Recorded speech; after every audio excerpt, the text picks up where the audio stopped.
porque a Coreia do Norte ela é dividida em castas políticas. Então você, como na Índia, você tem as castas, né, os Dalits, aquelas coisas do que é baseado na religião, na Coreia do Norte é uma casta baseada em política. Então, só para explicar, até 1948 a Coreia era uma só. Era a Península Coreana. Quando teve logo depois do fim da Segunda Guerra, ainda ficou um tempinho, mas logo em seguida começou a Guerra Fria, porque tem toda uma... Estados Unidos vindo por baixo, a Rússia vindo por cima, dividiu a Coreia em dois. Tá. Norte e Sul. Então, eu tô encurtando muito a história, tá? Resumindo total. Resumindo muito. E aí, assim, quem era do Sul, as pessoas que moravam no Sul, naturalmente, não podiam ir mais pro Norte, e do Norte não podiam ir pro Sul. O Sul ficou capitalista, o Norte ficou comunista. E nessa época, aquelas pessoas que lutaram para proteger, digamos assim, lutaram do lado dos comunistas, se tornaram a elite do país. Todo mundo que antes era um comerciante, um fazendeiro, um pastor, alguma coisa assim, ou seja, que qualquer coisa que é dono de terras, tal, ele foi totalmente desapropriado, tudo que era dele passou para essa elite política. E eles foram enviados para uma montanha inóspita para viver no campo de concentração que existe até hoje. Então, assim, todo mundo que tinha algum tipo de influência, negócio e tal, virou a pior classe social da Coreia do Norte. O que aqui seria ao contrário, né? Quem tem um negócio bem sucedido está no topo da hierarquia. E eles são considerados hostis.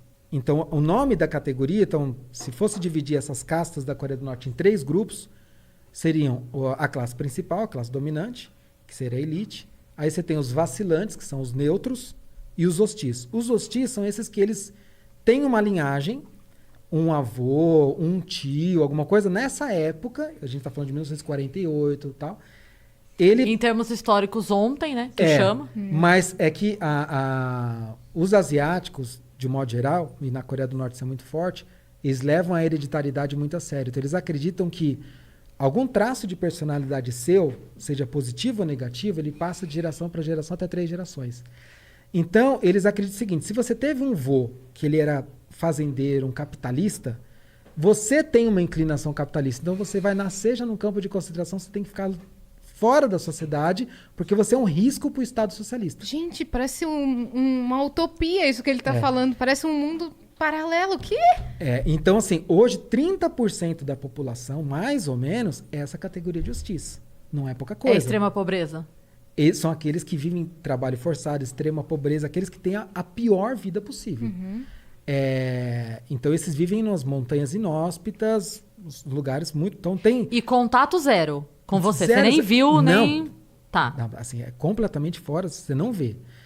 Aí você vai ter o outro grupo, que são esses vacilantes, que corresponde a mais ou menos 45%, que são aqueles que, no seu histórico, nem tinha alguém que era capitalista ou o dono de terras, comerciante, e nem teve um general, um soldado, alguém que lutou na Guerra da Coreia, lutou na Guerra do Japão, ou que era comunista. Não tem nenhum desses dois. Ele só estava ali, só sou um cidadão e mais nada. Comendo pastel na feira, e, tipo, deu uma guerra, eu tava leite, aqui. não que eu tô fazendo aqui? São esses daí. Por que chama vacilantes? Porque o Estado permite, digamos assim, que ele vive em sociedade, mas acompanha e monitora tudo que ele faz.